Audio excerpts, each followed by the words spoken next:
بسم اللہ الرحمن الرحیم۔ السلام علیکم دوستو، کیسے ہیں آپ سب؟ ایک شخص سے بہت سارے لوگ دوستی کا دم بھرنے لگے تو اس کے والد نے کہا، بیٹا ہر دوست کہلانے والا شخص دوست نہیں ہوا کرتا، بڑی جانچ پڑتال کے بعد کسی کو دوست سمجھنا چاہیے۔ پھر باپ نے ایک دمبا ذبح کر کے بوری میں بند کیا جس سے خون ٹپک رہا تھا، اور بیٹے سے کہا، یہ اپنے دوستوں کے پاس لے جاؤ اور انہیں کہو مجھ سے قتل ہو گیا ہے، میری مدد کرو، پھر دیکھو وہ کیا جواب دیتے ہیں۔ بیٹے نے بوری اٹھائی اور رات کو ایک دوست کا دروازہ جا کھٹکھٹایا۔ دوست نے پوچھا، خیریت ہے؟ کہنے لگا، یار مجھ سے قتل ہو گیا ہے، نہ لاش ٹھکانے لگانے کی جگہ مل رہی ہے نہ سر چھپانے کی، میری کچھ مدد کرو۔ دوست نے مدد کے بجائے ٹال دیا کہ تو جانے اور تیرا کام جانے، میں تیرے ساتھ کیوں پھنسوں۔ وہ دوسرے تیسرے چوتھے الغرض سب دوستوں کے پاس گیا، لیکن کسی نے بھی اسے اپنے گھر میں پناہ نہ دی۔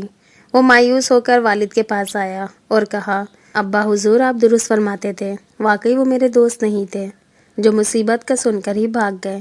والد نے کہا، بیٹا میرا ایک دوست ہے اور زندگی میں نے اس ایک کو ہی دوست بنایا ہے، اب تو یہ بوری لے کر اس کے گھر جا اور دیکھ وہ کیا کہتا ہے۔ بیٹا اس کے گھر پہنچا اور اسے وہی کہانی سنائی جو اپنے دوستوں کو سنائی تھی۔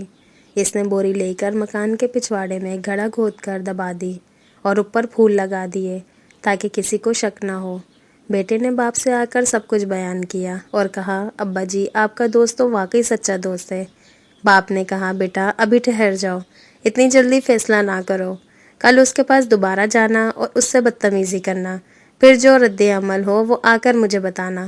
بیٹے نے ایسا ہی کیا، گیا اور اس سے بدتمیزی اور لڑائی کی۔ اس نے جواب میں کہا، اپنے والد سے کہنا فکر نہ کرے، تمہارا دوست چمن کبھی نہیں اجاڑے گا، مطلب جو پودے لاش کے اوپر لگائے ہیں وہ سدا لگے رہیں گے، انہیں کبھی نہیں اکھاڑوں گا، یعنی تیرے بیٹے کی بدتمیزی کو دیکھ کر اس کا راز کبھی فاش نہیں کروں گا، کیونکہ میں تیرا دوست ہوں۔ تو دوستو، دوست مشکل وقت میں کبھی ساتھ نہیں چھوڑتا۔ موبائل فون اور خصوصاً فیس بک، انسٹا کی بدولت آج سب کے پاس ہزاروں دوست ہیں۔ ان ہزاروں میں سے کتنے ہیں جو واقعی ہمارے دوست ہیں، اور کیا ہم خود بھی؟ ذرا سوچئے۔ تو دوستو، آپ کو ویڈیو کیسی لگی لازمی بتائیے گا کمنٹ کر کے۔ جن لوگوں کو پسند آئی ہو پلیز لائک لازمی کر دیجیے گا، اور جو میرے چینل پہ نیو ہیں پلیز سبسکرائب کیے بنا نہ جائیے گا۔ انشاءاللہ پھر ملتے ہیں نیکسٹ ویڈیو میں، تب تک کے لیے اللہ حافظ۔